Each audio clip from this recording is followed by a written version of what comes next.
The letter arrived 3 weeks before the woman herself, and Michael Barrett held it in his calloused hands like it might shatter. Reading the careful script that explained she had survived a fire and bore the marks of it, but would work hard and be a good wife if he would still have her. He had written back immediately, his own penmanship rougher but sincere, telling her that scars were just proof a person had lived through something difficult and come out the other side, and he would be honored to meet her when she arrived in White Oaks, New Mexico Territory, that first week of September in 1882. Michael had placed the advertisement in the Boston newspaper months ago, not because he was desperate exactly, but because the ranch he had built over the past 8 years needed more than just his sweat and determination. It needed the warmth of family, the sound of laughter, someone to share the sunsets with when the work was done and the cattle were settled. At 29, he had proven he could survive alone, but surviving was not the same as living. The stagecoach kicked up a cloud of dust as it rolled into town that Saturday afternoon, and Michael stood outside the general store with his hat in his hands, his dark hair dampened down with water in an attempt to look presentable. His heart hammered against his ribs as the door swung open and the driver helped down an elderly man, then a young mother with 2 children, and finally her. Juliana Newstead stepped onto the wooden planks of the boardwalk with a careful grace, her traveling dress a faded blue that had seen better days, her bonnet pulled forward to shade her face.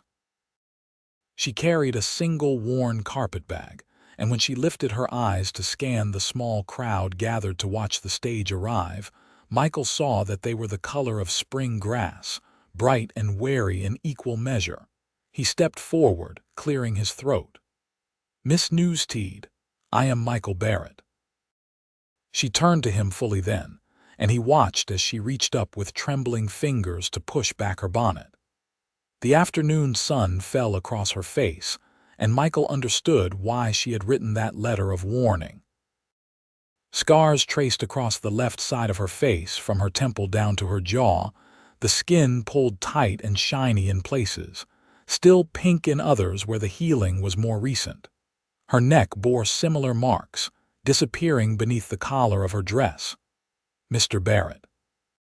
Her voice was softer than he had imagined, with an educated accent that spoke of better circumstances in another life. "I am grateful you agreed to meet me. I understand if, upon seeing me, you have reconsidered. I can work in town to earn my passage back and no hard feelings will be held." Reconsidered? Michael found his voice rough with emotion he had not expected. "Miss Newstead, I meant what I wrote. You traveled all this way to meet a stranger based on nothing but letters and hope. The least I can do is offer you a proper welcome and the supper I promised. Would you allow me to carry your bag?" Something flickered in her eyes, surprise perhaps, or relief. She handed him the carpetbag, which weighed almost nothing, and he wondered if she owned anything beyond what was packed inside. As he gestured toward the restaurant across the street, he noticed how people stared, some with curiosity, others with poorly concealed pity.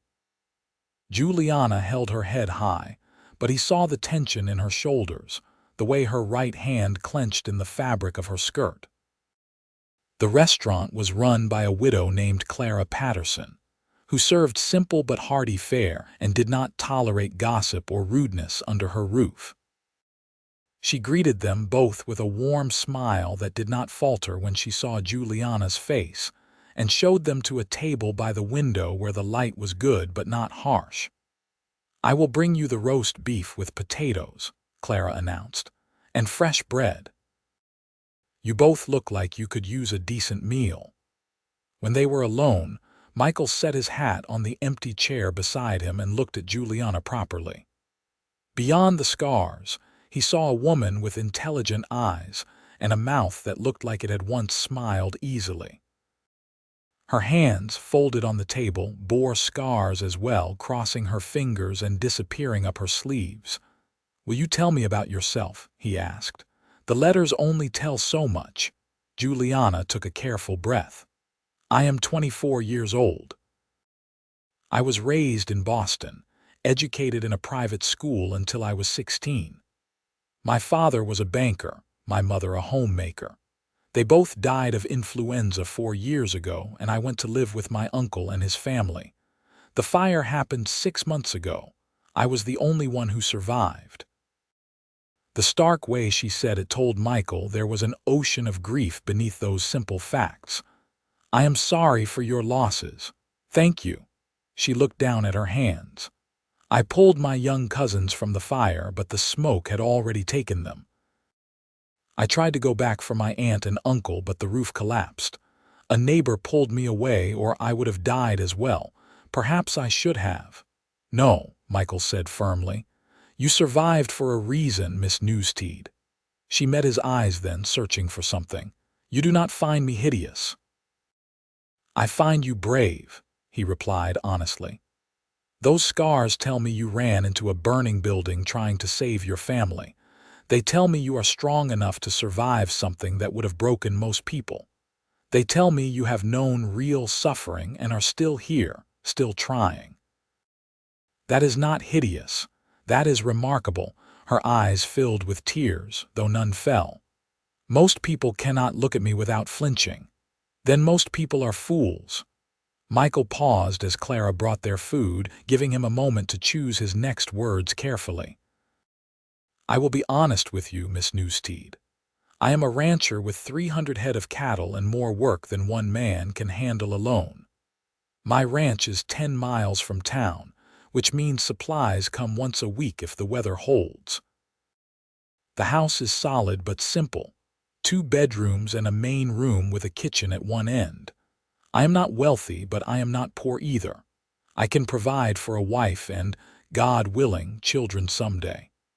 He watched her process this, saw the way her fingers wrapped around the fork Clara had provided. "I am offering you a choice," he continued. "We can marry as we discussed in the letters and build a life together. Or, if after spending time with me you find we do not suit, I will pay for a room at the boarding house for as long as you need and help you find respectable work in town. I will not force you into anything, and I will not hold it against you if you decide I am not the man you hoped for. You would do that." Her voice was barely above a whisper. "Even after paying for my passage and the time you have spent, I would do that." Michael cut into his roast beef, suddenly nervous about whether he had said too much or not enough. "I want a partner, Miss Newstead, not someone who feels trapped into marriage with me. That would not be fair to either of us." They ate in silence for a few minutes, and Michael tried not to watch her too obviously. She had good table manners, the kind that came from breeding, and she ate slowly as if savoring each bite. He wondered when she had last had a proper meal. "Tell me about your ranch," she said finally. "What made you choose New Mexico territory?" Michael relaxed slightly, grateful for the change in subject. "I came west after the war. I was too young to fight, just 13 when it ended, but my older brothers went and did not come back. My parents lost heart after that. They died within a year of each other, and I sold the farm in Missouri and headed west. I worked for other ranchers for years, learning the land and the cattle business. When I had saved enough, I bought the land and started my own herd. It has been 8 years of hard work, but it is mine, free and clear." "You have no debt on the property?" She sounded surprised. "None. I am careful with money, and I do not take risks I cannot afford." He paused. "The house was built 3 years ago after I knew the ranch would succeed. Before that, I lived in a line shack barely big enough to turn around in. I wanted to be sure I could offer a wife a proper home." Juliana set down her fork, her meal half finished. "Mr. Barrett, I should tell you something. I have no money, no prospects, and nothing to bring to a marriage except the ability to read, write, keep accounts, cook basic meals, and sew well enough to mend clothes. I do not know anything about ranching or the West. Everything here is foreign to me. I answered your advertisement because I had nowhere else to go and no other options. That is the truth of it." Michael appreciated her honesty, even as his heart ached at the desperation she must have felt. "Miss Newstead, I placed that advertisement because I had a home but no one to share it with. I think we might both be exactly what the other needs. But I meant what I said about giving you a choice. If you want time to think, I will find you a place to stay tonight." She looked at him for a long moment, and he forced himself to hold her gaze, to let her see that he meant every word. Finally, she said, "I would like to see your ranch before I decide. Would that be acceptable?" It would be more than acceptable. Relief washed through him. "I have a wagon waiting. We can go now if you have finished eating, or we can wait until morning if you prefer." "Now is fine," she said. "I have been sitting for 3 days on that stagecoach. I would welcome the movement." Michael paid Clara for their meals and collected Juliana's carpetbag from where he had stored it beside his chair. The wagon was tied up outside the general store, and several townspeople still lingered, their curiosity obvious. He helped Juliana up onto the seat, noticing how light she felt, as if she had not been eating regularly for some time. The ride out to the ranch took almost an hour, following the road east out of White Oaks before turning onto a smaller track that wound through the foothills. The land was dry but beautiful in its own way, with piñon pines dotting the slopes and the Jicarilla Mountains rising in the distance. Michael pointed out landmarks as they drove, telling her about the creek that ran through his property year-round, the winter pasture where the cattle weathered the snow, the summer range where they fattened on mountain grasses. Juliana listened quietly, and he could not tell what she was thinking. Her bonnet still shaded her face, but she had not pulled it forward again, which he took as a good sign. The scars were just part of her face now, and he found himself studying the unmarked side, the gentle curve of her cheek, the determined set of her jaw. "Why did you never marry before?" she asked suddenly. Surely there were women in town who would have been interested. Michael considered the question. "There are not many unmarried women in White Oaks, and the few who are here have their pick of suitors. I am not good at pretty words or dancing. I am just a rancher who works from sunrise to sunset most days. I thought maybe a woman from back east, someone looking for a new start like I was all those years ago, might understand what I was offering better than someone who already had roots here." "That makes sense," she said softly. "And do you think I will understand?" "I think you are smart enough to see what is real and what is not," he replied. "This is not an easy life, Miss Newstead, but it is an honest one, and it can be a good one for people willing to work together." The ranch appeared as they crested a small rise, and Michael felt the familiar surge of pride he always experienced when he saw what he had built. The house was adobe with a pitched roof and a covered porch that faced west to catch the sunsets. Behind it stood a barn, a chicken coop, a smokehouse, and a corral where 3 horses watched their approach with interest. The land rolled away in all directions, dotted with cattle that looked like toys from this distance. "It is beautiful," Juliana said, and Michael heard genuine appreciation in her voice. "Wait until you see the sunset from the porch," he told her. "That is when it is really beautiful." He helped her down from the wagon and led her inside. The main room was spacious, with a stone fireplace at one end and his kitchen area at the other. A table he had built himself stood near the kitchen, with 4 chairs he had purchased in town.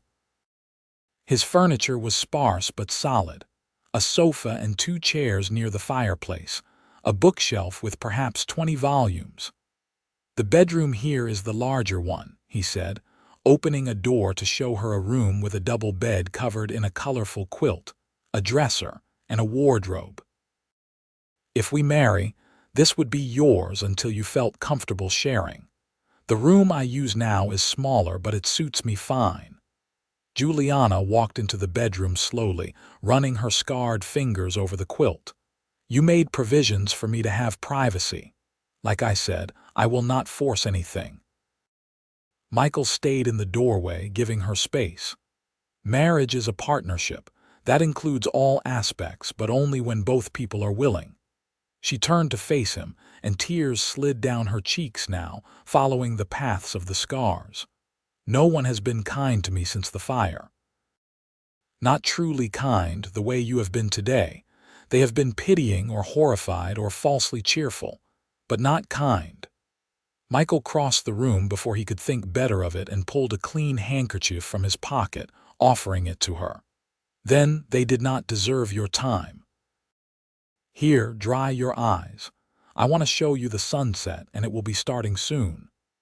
She took the handkerchief and dabbed at her face carefully, wincing slightly when she touched the scarred skin. He noticed and made a mental note to ask if she had salve for the scars, or if they still pained her. They went back outside, and Michael led her to the porch, where he had built a bench that caught the last of the day's warmth. They sat together, not touching but close enough that he could feel her presence beside him, and watched as the sun sank toward the mountains. The sky turned gold, then orange, then a deep rose that painted the clouds in shades of fire. I used to be afraid of fire, Juliana said quietly. But looking at that sky, I think perhaps I can learn to see beauty in it again. There is a difference between destruction and creation, Michael said. Fire destroys, but the sunset just is. It comes every day, reliable and beautiful, whether anyone watches it or not. Maybe that is the kind of fire you need to remember.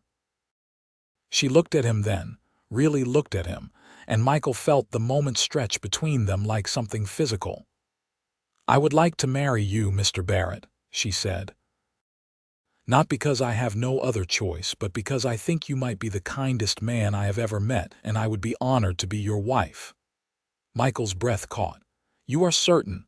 You do not want more time? I am certain. Her voice was steady now. I spent the entire wagon ride here trying to find a reason to doubt you, some sign that you were not genuine. But everything you have said and done has been exactly what you promised in your letters. I do not need more time to know that you are a good man. Then I am the one who is honored, he said, his voice rough. We can go into town Monday morning and speak to the minister. He will need to post bans for 3 weeks, but then we can have the wedding. Will that suit you? It will suit me perfectly. She looked back at the sunset, which was fading now into purple twilight. May I ask you something? Anything? Why do you not flinch when you look at me? Everyone else does, even when they try to hide it. Michael thought about that, wanting to give her the truth she deserved. I suppose I see the scars as part of your story, not the whole of it. Like the brands on my cattle tell me which are mine, or the calluses on my hands tell the story of the work I have done. Your scars tell me you are a survivor. They tell me you have known loss and pain and you are still here, still willing to try for something better. That is what I see when I look at you. Juliana reached over and took his hand, her scarred fingers lacing through his calloused ones. They sat like that as the stars began to emerge, and Michael felt something shift in his chest, a door opening that he had kept closed for too long. The next morning, Michael woke before dawn as always and went out to tend the stock. When he came back inside an hour later, the smell of coffee greeted him, and he found Juliana in the kitchen area, fully dressed despite the early hour. I did not mean to wake you, he said, removing his hat. You did not. I have always been an early riser. She poured him a cup of coffee, her movements careful but efficient. I found your supplies and made breakfast as well if you are hungry. I hope that was acceptable. Michael looked at the table, where she had laid out fried eggs, bacon, and toasted bread. His throat tightened. Miss Newstead, I cannot remember the last time someone made me breakfast. Thank you. They ate together as the sun rose, and Michael found himself telling her about the ranch routine, the cattle that would need to be moved to different pasture in a few weeks, the fence line that needed mending before winter. She listened and asked intelligent questions, and by the time they finished eating, he felt comfortable in her presence in a way he had not expected so soon. "Would you like to see more of the ranch today?" he asked. "I need to ride out and check on the herd, but you could come along if you wanted." "I have a gentle mare that would suit you." Juliana hesitated. "I have never ridden a horse." "Then today is a good day to learn." He smiled at her expression. "I promise I will keep you safe. The mare's name is Daisy, and she has the temperament of a lamb." An hour later, Michael was helping Juliana into the saddle, his hand steadying her as she found her seat. She wore one of his old shirts and a pair of trousers he had quickly altered to fit her smaller frame, practical clothing for riding even if it was unconventional for a lady. The scars on her arms were visible now below the rolled-up sleeves, tracing patterns like rivers on a map. "Just hold the reins loosely," he instructed, swinging up onto his own horse. "Daisy will follow where I lead. If you want to stop, just pull back gently and say whoa. If you feel uncomfortable at any point, tell me and we will stop." They rode out slowly, giving Juliana time to adjust to the motion. Michael watched her carefully, ready to intervene if she lost her balance, but she had a natural seat and learned quickly. By the time they reached the main herd, she was smiling, her face flushed with exertion and pleasure. "This is wonderful," she said, looking around at the landscape spread before them. "I never imagined anything like this in Boston. Boston has its own beauty, I am sure." Michael dismounted and helped her down. "But I admit I prefer this. Here you can see for miles. You can watch weather coming from an hour away. You can hear yourself think." They stood together on a small rise, watching the cattle graze in the morning sun.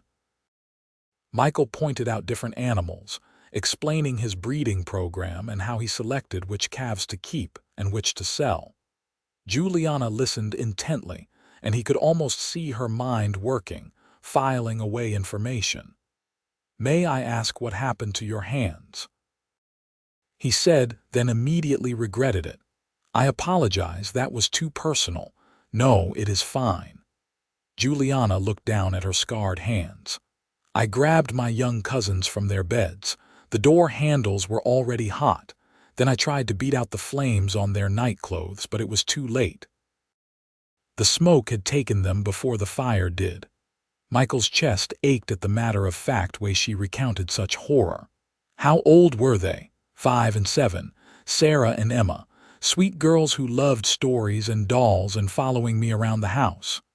Her voice cracked slightly. "I should have gotten to them sooner. I was in the garden when the fire started, and by the time I saw the smoke and got inside, it was already too late." "Juliana."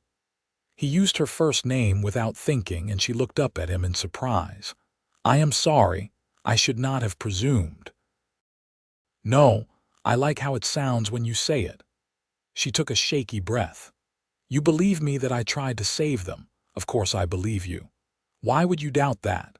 My uncle's business partner started a rumor that I set the fire deliberately, that I was angry about something and wanted revenge. The police investigated me for weeks before they concluded it was an accident, probably a lamp tipped over. But people still looked at me like I was a murderer when I walked down the street. That is part of why I left Boston." Michael felt anger rise in him, hot and protective. "Anyone who knows you for 5 minutes would know that is not true. You are gentle and kind. I can see it in everything you do." "You have only known me 1 day," she pointed out, but her eyes had brightened. "Some things you just know." He offered her his hand. "Come on, let me show you the creek. It is the prettiest spot on the whole ranch." They spent the rest of the morning exploring, and Michael found himself seeing his land through Juliana's eyes, appreciating details he had stopped noticing. She exclaimed over wildflowers growing in sheltered spots, watched hawks circling overhead with wonder, and laughed with delight when a jackrabbit bounded away from Daisy's hooves. At the creek, they dismounted and let the horses drink while they rested in the shade of a cottonwood tree.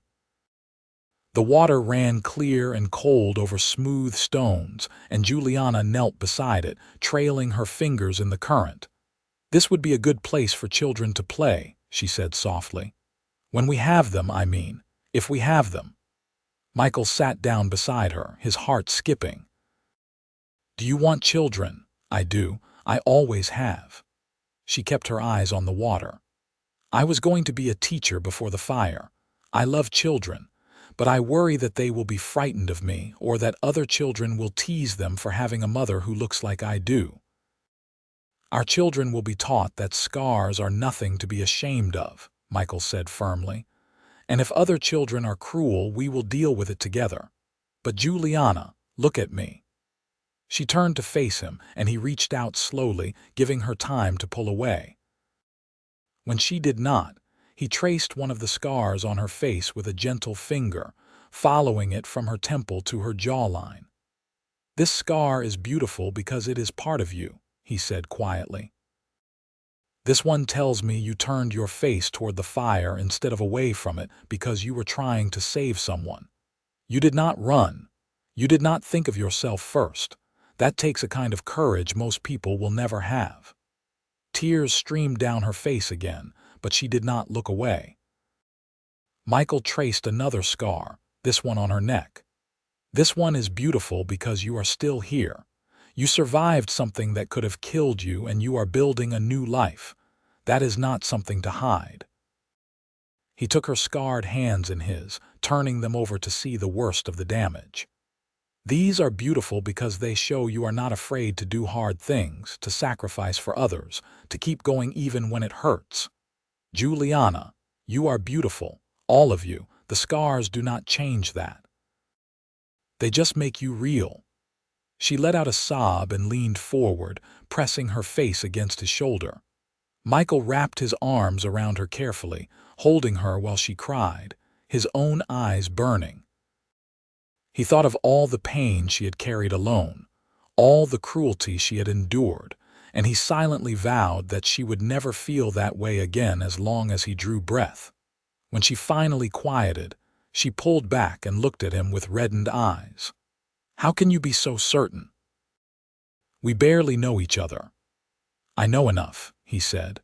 "I know you are kind and brave and strong. I know you tried to save children who were already lost. I know you crossed a continent to start over rather than give up. That is enough for me." Juliana reached up and touched his face, her scarred fingers gentle on his rough cheek. "You are the first person who has touched my scars without flinching. Do you know that? Even the doctors who treated me wore expressions of pity and disgust." "Then they were fools," Michael repeated what he had said the day before. "May I kiss you?" Her eyes widened, but she nodded. Michael leaned in slowly, giving her every chance to change her mind, and pressed his lips to her softly. She made a small sound and kissed him back, her hands coming up to grip his shirt. The kiss was tender and sweet, tasting of salt from her tears and possibility. When they broke apart, Juliana was smiling, a real smile that transformed her face. "I think this is going to work out very well, Michael Barrett." "I think you are right, Juliana Newstead." He stood and offered her his hand. "Come on, let us head back. I want to teach you how to make my mother's biscuit recipe. You will need it come winter when fresh bread is hard to keep."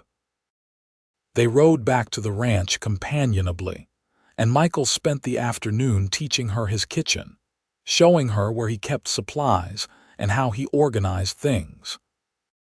She picked up everything quickly, her hands steady despite the scars, and by evening they had made biscuits, stew, and an apple pie using dried fruit from his stores. That night after supper, they sat on the porch again and watched another sunset.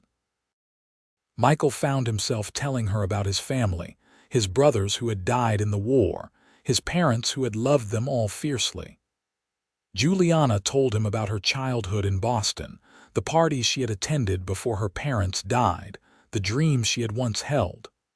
"I wanted to travel," she said. "I wanted to see the world beyond Boston.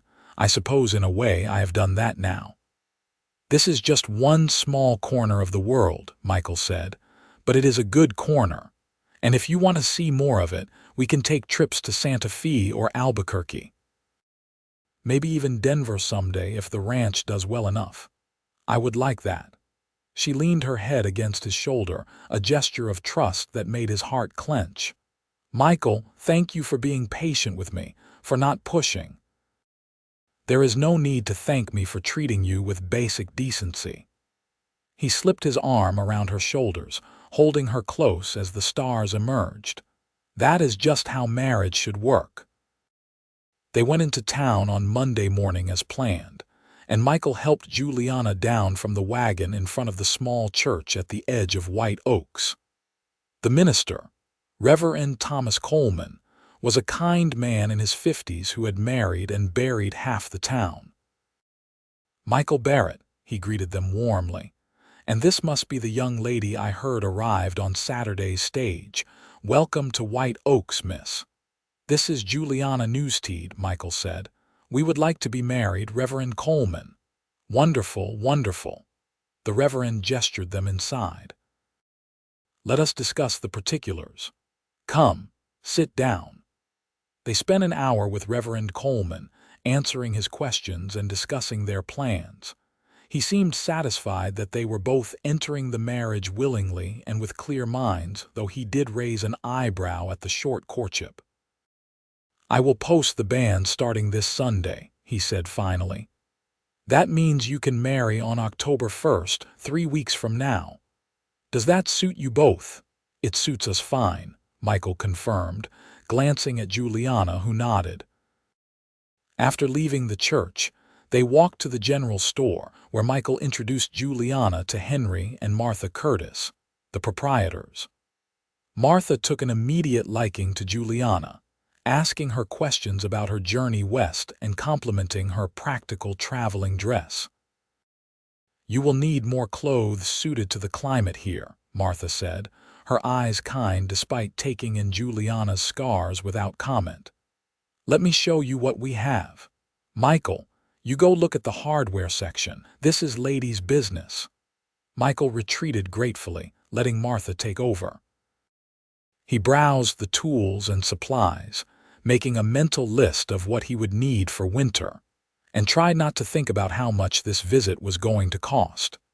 Juliana needed proper clothes, and he wanted her to have them. When Martha finally released Juliana 45 minutes later, she carried several packages wrapped in brown paper, and Michael paid without flinching, though the total made him wince internally.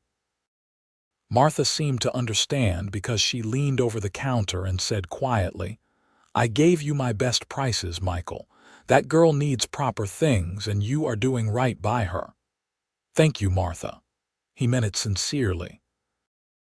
They loaded the packages in the wagon and made one more stop at the boarding house, where Michael paid Mrs. Sarah Hopkins for a week's room and board.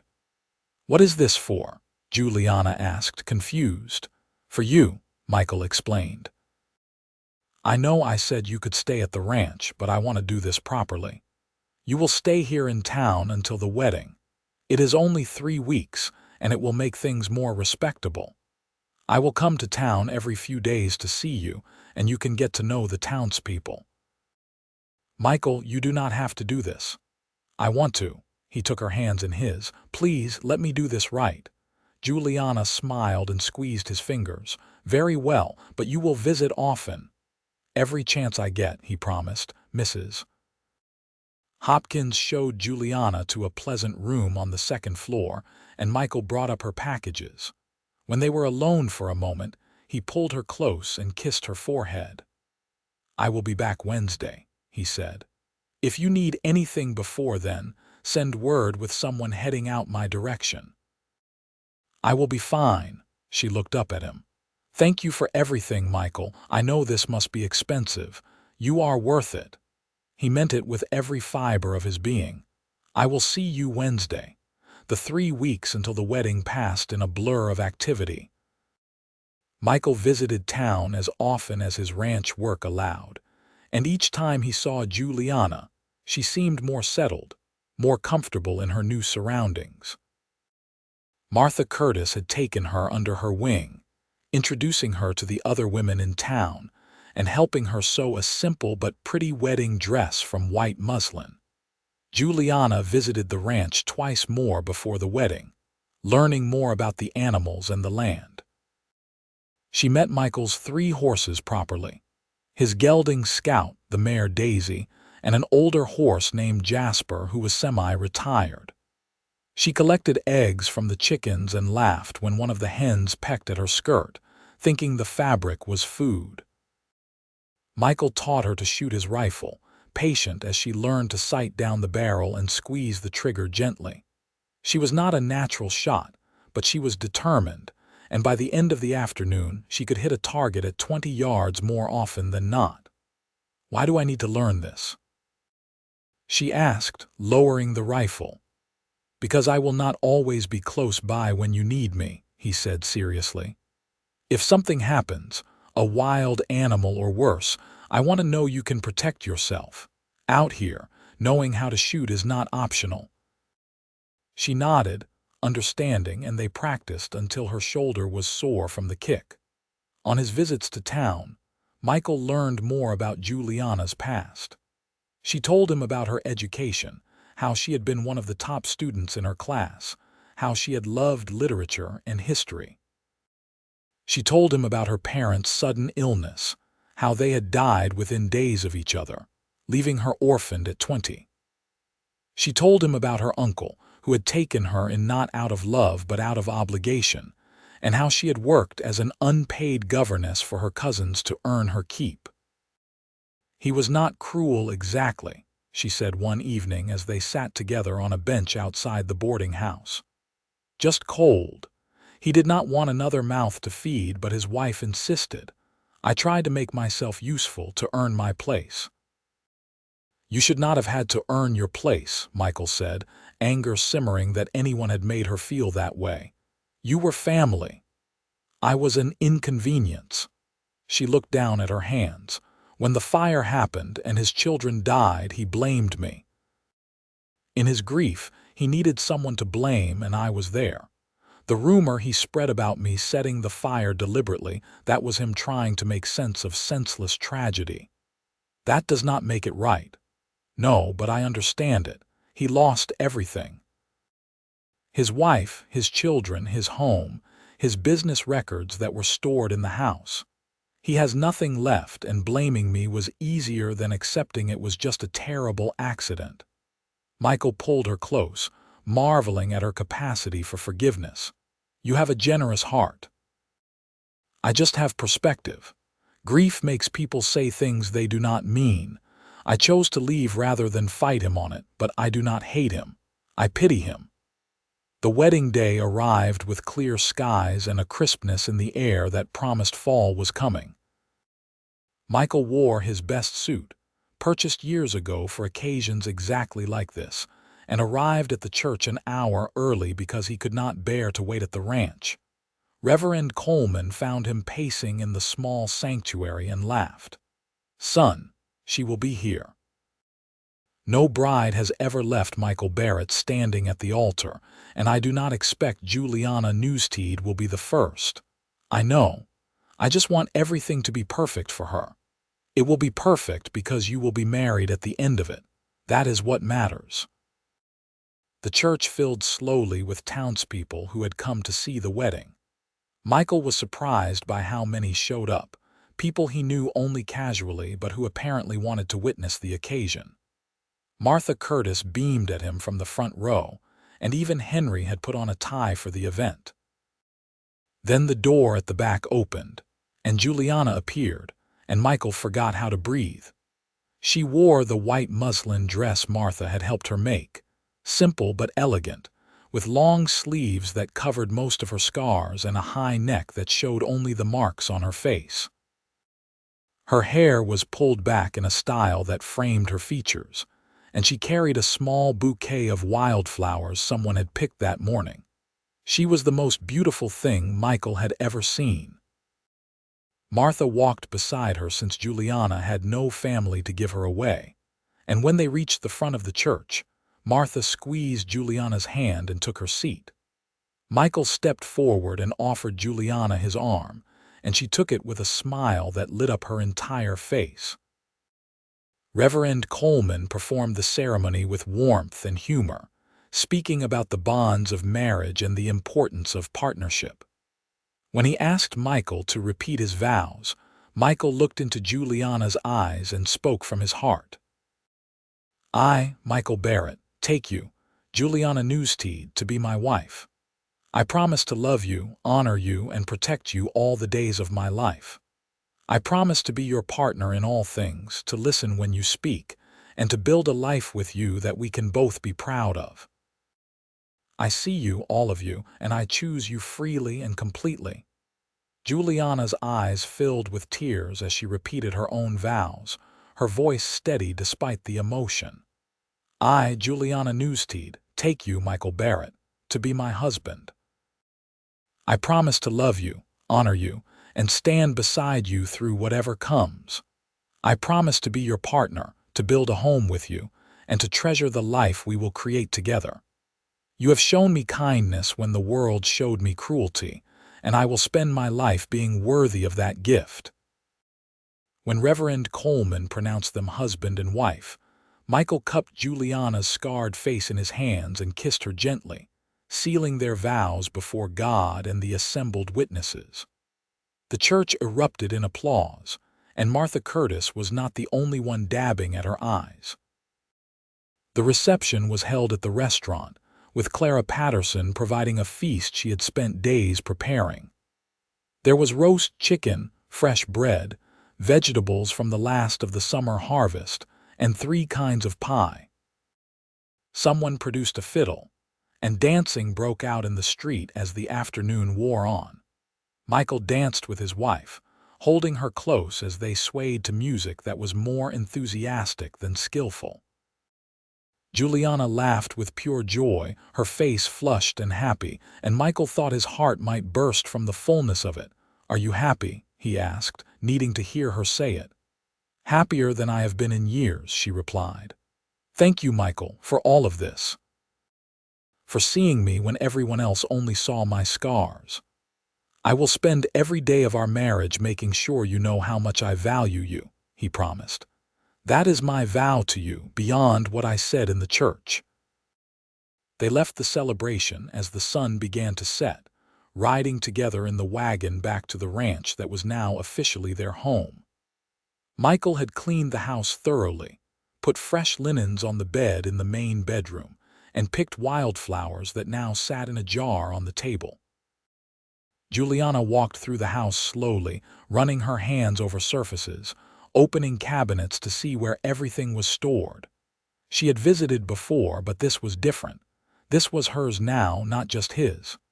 It is perfect, she said finally, turning to him. Michael, it is absolutely perfect.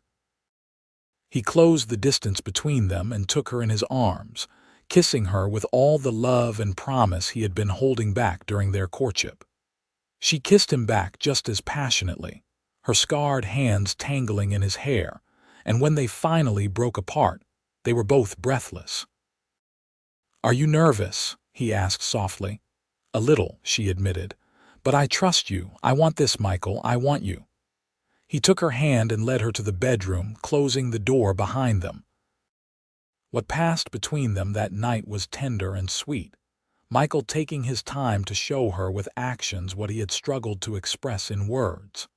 He traced every scar with his fingers and lips, whispering how beautiful she was, how brave, how perfect, until she believed him. The next morning, Michael woke with Juliana in his arms, her scarred face peaceful in sleep, and felt contentment settle over him like a warm blanket. This was what he had been missing all those years alone.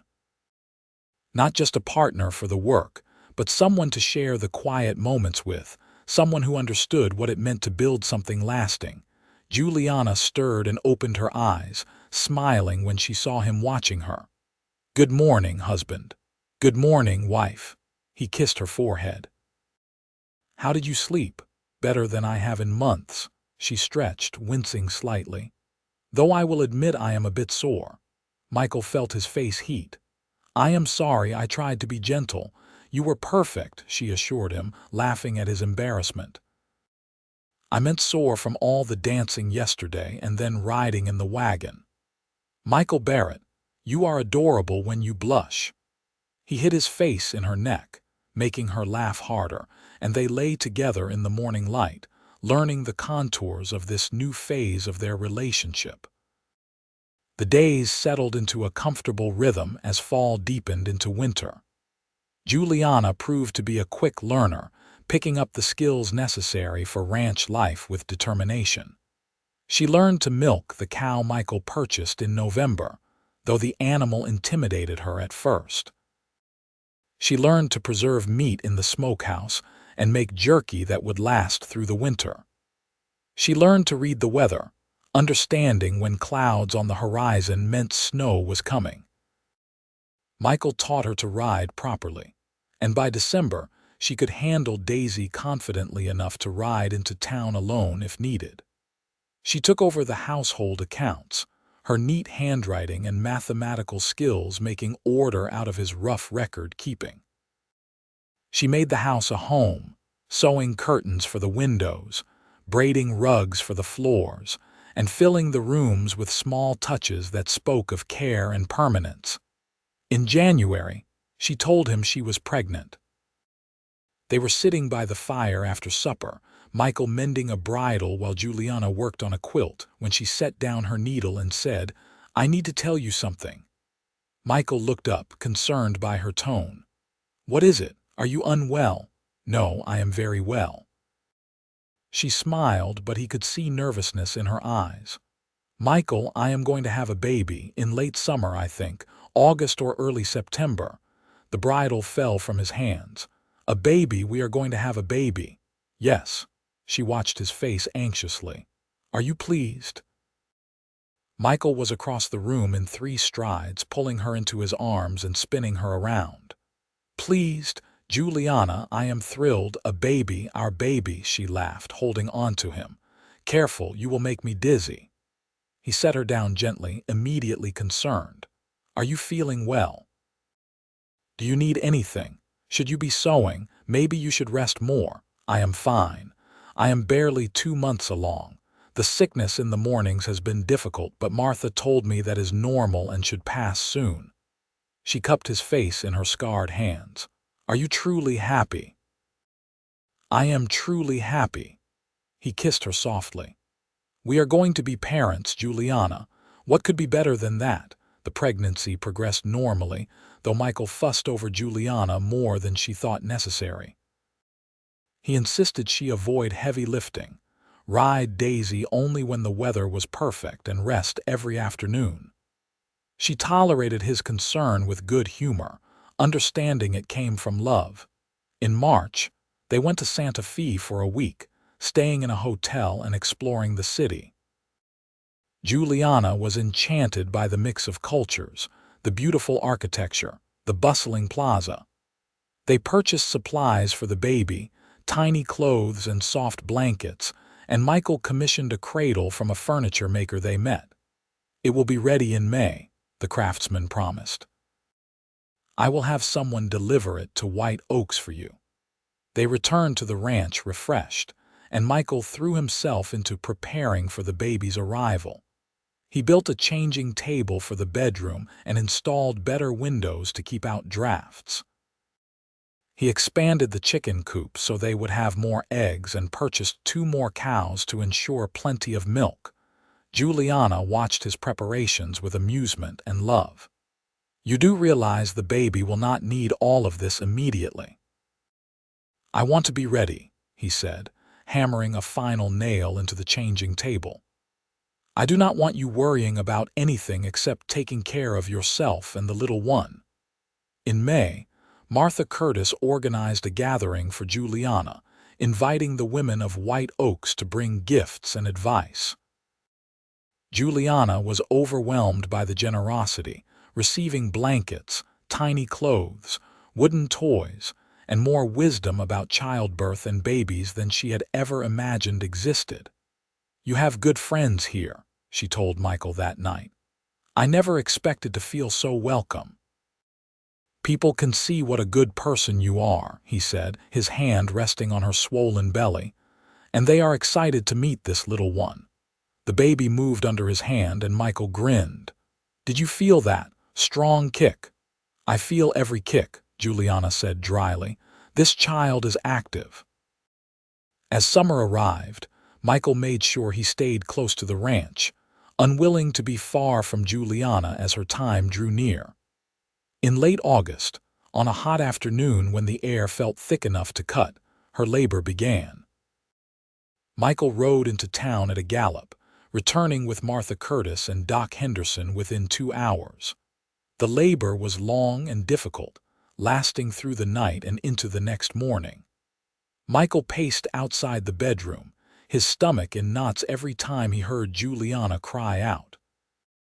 Finally, just after dawn, he heard the thin wail of a newborn baby. Martha emerged a few minutes later, her face weary but smiling. "You have a son," she announced, "and your wife is tired but well. Go meet your boy." Michael entered the bedroom to find Juliana propped up on pillows, looking exhausted but radiant as she held a tiny bundle wrapped in a blue blanket. Doc Henderson was packing up his instruments, nodding at Michael with satisfaction. "Healthy baby boy, good set of lungs on him," the doctor said. "Your wife did well. She is strong." Michael barely heard him, his entire focus on Juliana and the baby. He sat carefully on the edge of the bed, and Juliana shifted the blanket so he could see their son's face. The baby had stopped crying and was looking around with dark blue eyes, his tiny fists waving. "Hello, little one," Michael whispered, his voice breaking. "I am your papa."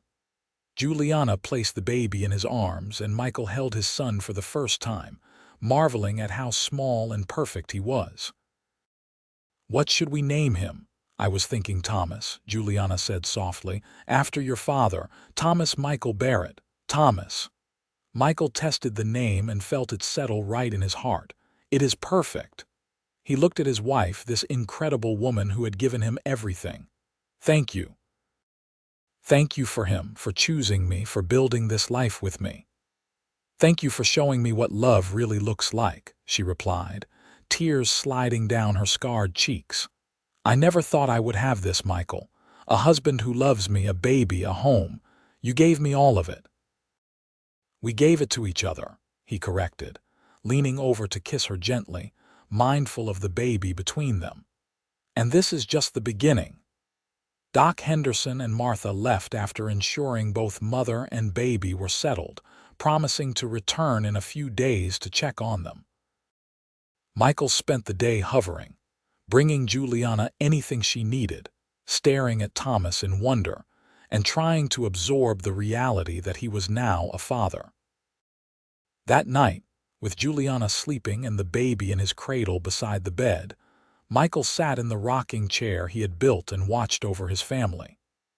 The moon shone through the window, casting silver light across Juliana's scarred face and the tiny bundle that was his son. He thought about the letter that had arrived over a year ago, warning him that the woman coming to marry him bore scars. He thought about his response, assuring her that scars were just proof of survival. He had not known then how right he was, or how much those scars would come to mean to him. Every scar on Juliana's body told a story of love and sacrifice. They told of a woman who had run into fire to save children she loved. They told of someone who had endured pain and loss and chosen to keep living, keep trying, keep hoping. They were beautiful because she was beautiful, inside and out. Michael had traced those scars countless times now, learning them as well as he knew his own skin. Each one was precious to him because it was part of her, part of the journey that had brought her to him. He could not imagine her without them, would not change a single mark even if he could. The years that followed were good ones. Thomas grew into a healthy, energetic boy with his mother's intelligence and his father's determination. When he was 2, Juliana gave birth to twin girls they named Sarah and Emma, after the cousins she had tried to save. The girls were mirror images of each other, with dark hair and their father's brown eyes. The ranch prospered as Michael and Juliana worked together, expanding the herd and improving the land.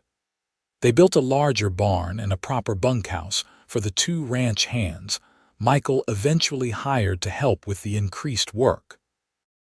Juliana kept the books and managed the household, her organizational skills proving invaluable. Thomas was 4 when he first asked about his mother's scars.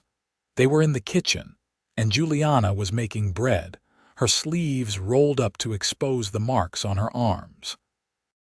Thomas touched them gently, his small face curious. "Mama, why is your skin different?" Juliana looked at Michael, who nodded encouragingly. She knelt down to Thomas's level. "When I was younger, there was a fire. I got hurt trying to help some people I loved. These marks are from that fire." "Did it hurt?" Thomas asked, his eyes wide. "Yes, it hurt very much. But you know what? These marks remind me that I am strong. They remind me that even when bad things happen, we can survive and go on to have wonderful lives. Look at me now. I have your papa and I have you and your sisters. I am very happy." Thomas thought about this seriously, then leaned forward and kissed one of the scars on her arm. "Papa says they are beautiful." Juliana's eyes filled with tears, and she pulled her son into a tight hug. "Your papa is a very wise man." Michael watched from the doorway, his heart full. Their children would grow up knowing that differences were not something to fear or mock. They would learn compassion and kindness, because that was what their parents taught them every day. When Thomas was 8, a new family moved to a ranch neighboring theirs. They had a daughter Thomas's age, and the children became fast friends. One day, the little girl came home and told her parents that Thomas's mother had scars on her face and asked what had happened. Her father rode over to speak with Michael, clearly uncomfortable. "My daughter was asking about your wife's appearance. I did not know what to tell her." "Tell her the truth," Michael said evenly. "That my wife survived a fire and bears the marks of it. That she is brave and kind, and those scars are proof of both. If your daughter has a problem with that, then perhaps the children should not play together." The neighbor blinked, surprised by Michael's directness. "No, no problem at all. I just wanted to make sure I said the right thing." "Then we understand each other." Michael's tone softened slightly. "My wife has dealt with cruelty and ignorance her whole life since the fire. Our children will not tolerate anyone being cruel to their mother, and neither will I. But if you and your family can accept her as she is, you will find she is one of the finest people you will ever meet." The neighbor extended his hand. "Fair enough. I will make sure my daughter understands." True to his word, the man had a talk with his daughter, and the little girl never said an unkind word about Juliana's appearance. In fact, she became quite protective of Thomas's mother, once scolding a boy in town who stared too long. The twins grew into lively girls who kept both their parents on their toes. Sarah was adventurous and loved riding horses, while Emma preferred quieter pursuits like reading and drawing. They both adored their older brother, who was patient with them and taught them everything he knew about the ranch. When Thomas was 12, Juliana gave birth to their 4th child, another boy they named James. The pregnancy was harder than the previous ones, and Doc Henderson warned them it might be wise to not have more children. Juliana was nearly 38, and the risk increased with each birth. 4 is a wonderful number, Michael said, holding baby James while Juliana recovered. "We are blessed beyond measure." Juliana smiled tiredly. "I agree. I always wanted a large family, and now we have one." As the children grew, the house was filled with noise and laughter.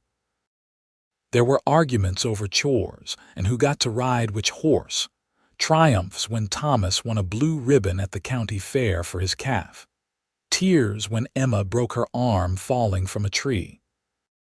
There were quiet evenings by the fire with Juliana reading aloud while Michael whittled toys, and the children listened with rapt attention. There were hard times, too. A drought one year that forced them to sell off part of the herd. A winter so harsh that they lost several cattle to cold despite their best efforts. Times when money was tight and they had to make do with less. But through it all, Michael and Juliana faced everything together, their partnership strong and steady. They had built something lasting, something real, and it showed in everything from the thriving ranch to the confident children to the love that still shone in their eyes when they looked at each other. On their 15th wedding anniversary, Michael took Juliana back to the creek where he had first told her scars were beautiful. The children were spending the day with Martha Curtis in town, giving them rare time alone. They sat under the cottonwood tree, older now but still healthy, and listened to the water flow over the stones. Juliana's scars had faded somewhat over the years, the pink giving way to white, but they were still visible, still part of her. "You ever regret it?" Michael asked, trailing his fingers over the scars on her hand. "Leaving Boston, coming west, marrying a man you barely knew? Never." Juliana turned to face him, her green eyes clear and certain. "You saved my life, Michael. Not just from poverty or loneliness, but from believing I was worthless because of how I looked.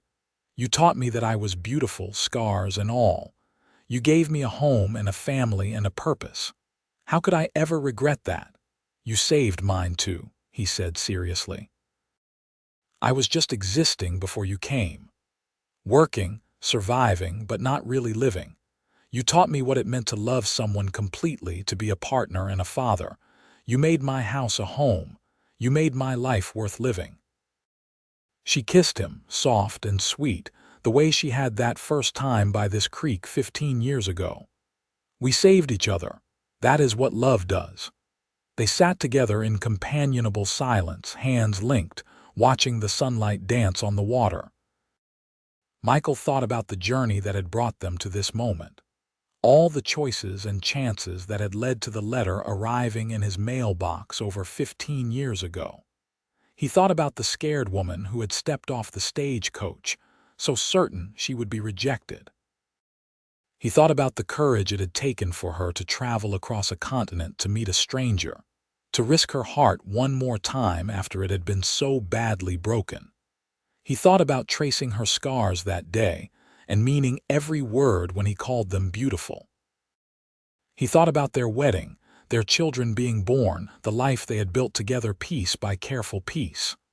"I love you," he said, the words as true now as they had been the first time he said them. "I love every part of you, Juliana Barrett. The scars, the strength, the kindness, the stubbornness, all of it." "I love you too," she replied, squeezing his hand. "Thank you for seeing me when everyone else only saw my scars. Thank you for letting me," he said, "for trusting me with your heart." They rode back to the ranch as the sun began to set, painting the sky in shades of gold and rose. The house appeared as they crested the rise, solid and welcoming, smoke rising from the chimney where Michael had left a fire burning. Inside, everything was quiet without the children. Michael built up the fire while Juliana made coffee, and they sat together on the sofa he had purchased years ago, her head on his shoulder, his arm around her waist. "Tell me about the children," Juliana said softly. "What do you see when you look at them?" Michael considered the question. "I see Thomas growing into a fine young man, strong and kind like his mother. I see Sarah's fearlessness, and how she never lets anyone tell her girls cannot do something just as well as boys. I see Emma's gentle soul and her talent for art. I see little James and wonder what kind of man he will become. They are good children, Juliana said. We have raised them well. We have. Michael kissed the top of her head. And they will go out into the world knowing how to be kind, how to see beyond surfaces, how to value what truly matters. That is your influence, Juliana. You taught them that. We taught them that, she corrected. Together. The children returned at sunset, bursting through the door with stories about their day in town. Thomas had won at cards against grown men at the saloon and was insufferably proud. Sarah had raced boys in the street and beaten them all. Emma had found a new book and could not wait to start reading it. James had eaten too much candy and felt sick, but was trying to hide it. Michael and Juliana listened and laughed and soothed and scolded as needed, their partnership so ingrained that they moved around each other effortlessly, anticipating needs and supporting without words. This was family, messy and loud and imperfect, and absolutely everything they had both wanted. That night, after the children were in bed, Michael and Juliana stood on the porch watching the stars emerge. The September air was crisp, promising fall was coming again, the endless cycle of seasons on the ranch. You think we will have grandchildren someday? Juliana mused. Thomas is 15 now. In a few years, he might be thinking about marriage. I imagine we will have a whole passel of grandchildren, Michael said, grinning at the thought, and you will spoil them rotten. As is a grandmother's right. She leaned against him. I want to see them grow up, Michael. I want to see what kind of adults our children become, what kind of parents. I want years and years more of this. Then we will have years and years more, he promised. We have survived everything else. We will survive time too, growing old together here on this ranch, watching our family grow. And they did. Thomas married at 21, bringing home a sweet girl named Alice from Santa Fe who loved the ranch as much as he did. They gave Michael and Juliana their first grandchild 2 years later, a boy they named Michael Thomas in honor of his grandfather. Sarah surprised everyone by becoming a teacher in White Oaks, following in the footsteps of the dream Juliana had once held. She married later, at 26, to a rancher from the next county who admired her independence and spirit. They had 3 daughters who were as wild and fearless as their mother. Emma fell in love with an artist who came through White Oaks painting landscapes. Against all expectations, he decided to stay, enchanted by both Emma and the stark beauty of New Mexico territory. They had 2 children and lived in town, where he painted, and she managed the business side of selling his work. James, the baby, took the longest to settle.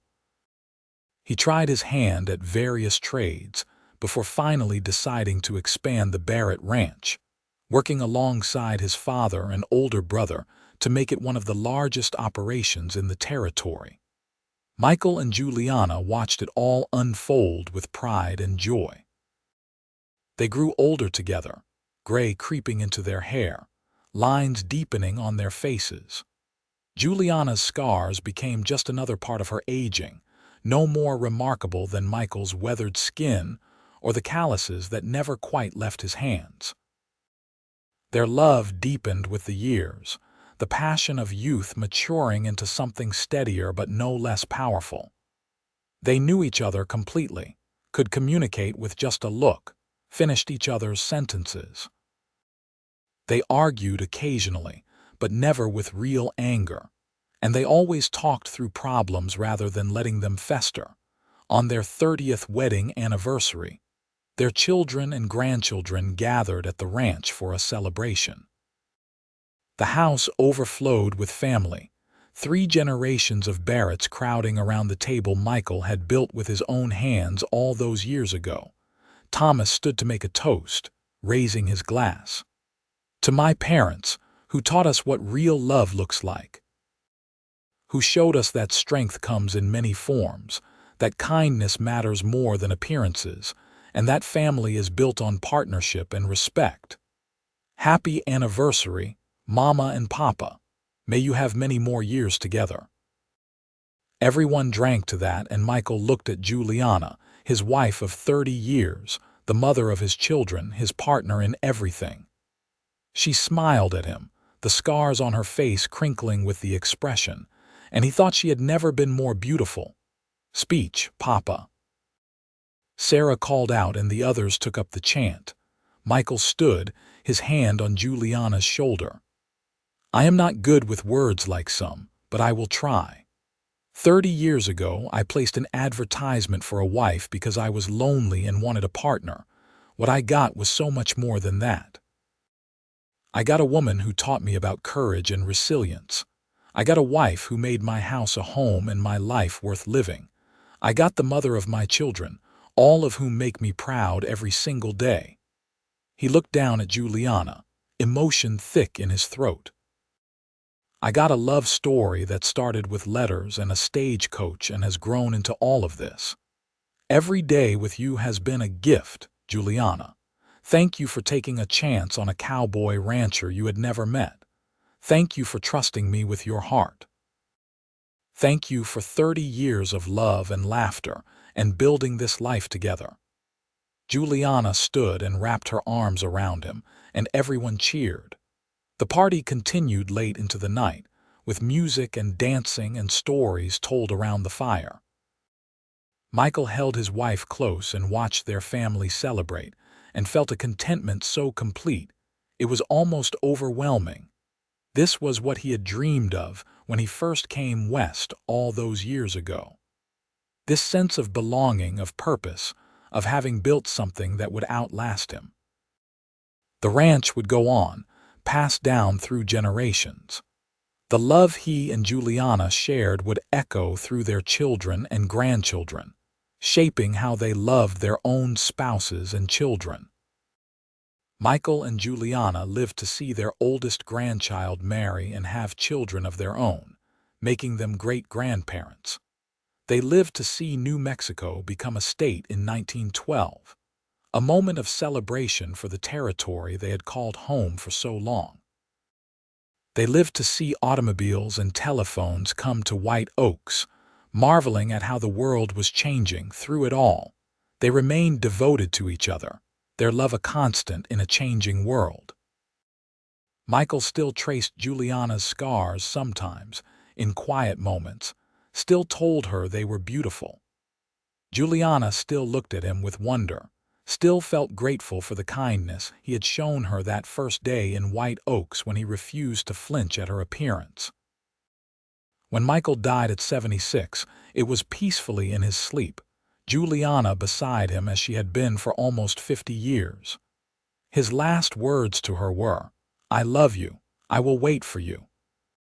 Juliana mourned deeply, but found comfort in her children and grandchildren, in the life she and Michael had built together.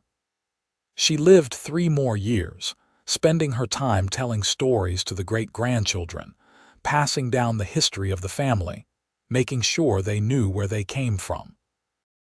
When she joined Michael in the cemetery on the hill overlooking the ranch, her children buried her beside him under a cottonwood tree.